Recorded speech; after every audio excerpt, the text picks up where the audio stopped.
decision. JFM should be full participation today. Sherwood, obviously, has been full participation every day. And then Zach has been full participation.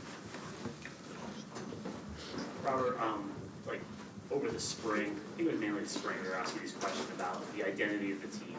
And you kind of always had the answer of, I won't know until we hit adversity. Here we are. You're 0-2. Zach had a rough game. Do you think you're going to learn something about this team Sunday? Yeah, this is. It's not going to be all end all game, right? But every time you step on the field, you're creating your identity. You're establishing who you are, and right now these guys have shown resolve. They've shown to be able to bounce back and to take coaching and to be engaged and to ask questions. So that hasn't stopped. So that's you're seeing a group of men that have shown no signs of quit, and we shouldn't. I mean, it's just the first 2 games of the year. But yeah, the deeper we get, the more the identity is going to shape itself in our style and in the way we respond to negative things. In the first game, you guys struggled a little bit with games and twists from their front 7 in terms of your offensive line. How much did it improve in week 2, and how much of a challenge will that be against Vic Fangio this week? Same thing. So, Coach Belichick his scheme is always one of the most challenging when it comes to those twists in games. I mean, they've mastered it. So for our offense to take the step that they did in the second game was very impressive. First game, people are, I think, taking notice with how good Carolina is on defense, and so it was a challenge. But to respond and play the way the O-line did in the second game was encouraging. And now it's time to stack up good days and do it again against another opponent with another defensive mind that's capable of making life hard. Robert, what's your opinion of the emphasis on the taunting rule this year? Yeah, a lot of respect for it in regards to when the whistle blows, have respect for your opponent. It just call it old school, whatever you want to call it. But there's a regard for the opponent that you're playing, and you expect that same regard. But in between, when the play's rolling, there's it's you got to win your one-on-ones. But when that whistle blows, there's just have intensity, but have intensity with your teammates. Robert, the Broncos have 3 sacks. They're all by Von Miller.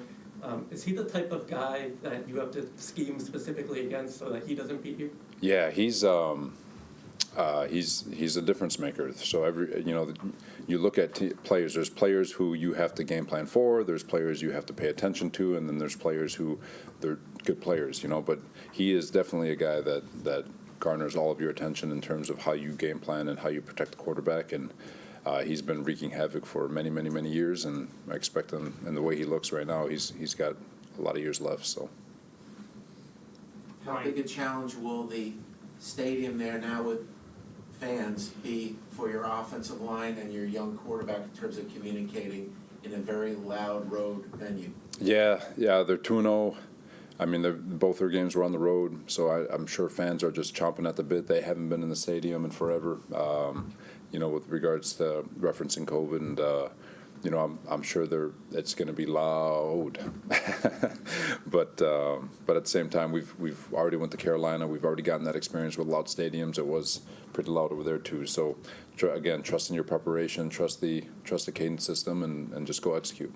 Robert, the Broncos, according to some statistics, they run zone about 70% of the time. Obviously, Patriots are more man-heavy. So how much of a challenge would that be for Zach, knowing that when they drop in the zones and things of that nature?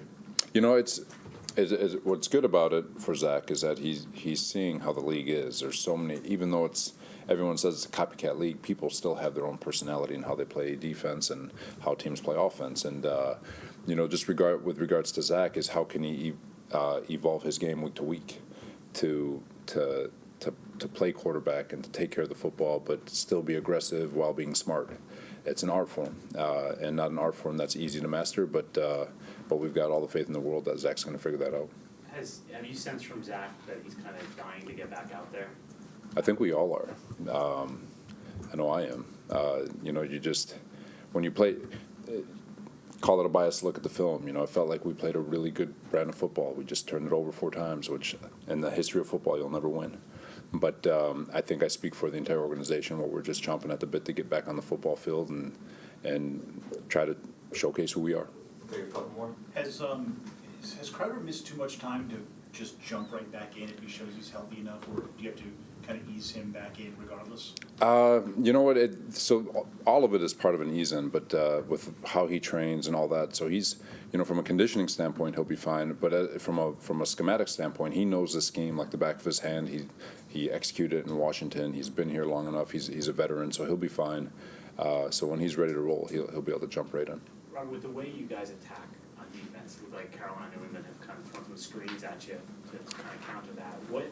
What's the teaching point where you're telling these guys to be aggressive, but then they're kind of using that against you? Yeah. So you guys for hopefully the next 20 years, we'll be talking about screens because that's what teams will do, and we understand that's what teams will do. And defending screens is about effort, getting guys running out the stack and setting edges to get it closer to those guys running out the stack, and that'll never change. And the better we are up front, the more screens we'll see, and the more screens you throw, the more we'll smile at the fact that we don't have to play football. We just need to run to the ball. So it's part of the system. It's part of the issues, one that we're very well aware of and one we're excited to defend. What did you, in regard to your shirt, what did you think of the girls' achievement, first TD, Long Island? Cool, right? So, Mepham High School, and young lady's name is Sophia. Let me make sure I say this right. Sophia Lespina. She's a junior wide receiver. Scored the first ever varsity touchdown in Long Island history. So I thought that was pretty cool. And the organization, correct me if I'm wrong, is going to be inviting her to our next home game. So hopefully she's there screaming.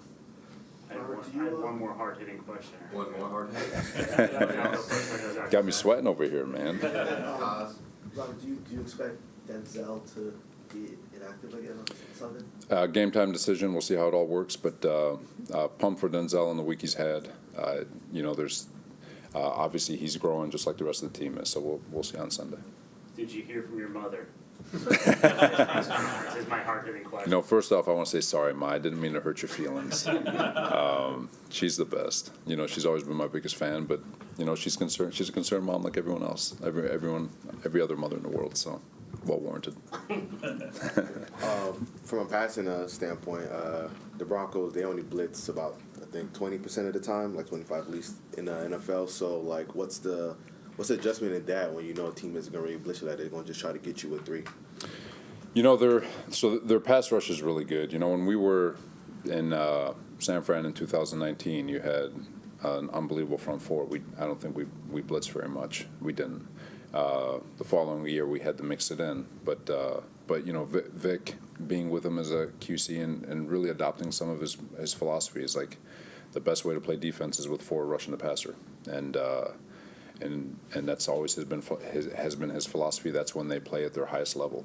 Not to say that he won't pressure and simulate pressure and still try to create 4-man rush with Eaton in the back and all that stuff. But it's gonna be exciting to see how he attacks our offense and how we adjust to it. Thanks, everyone. All right, thank you.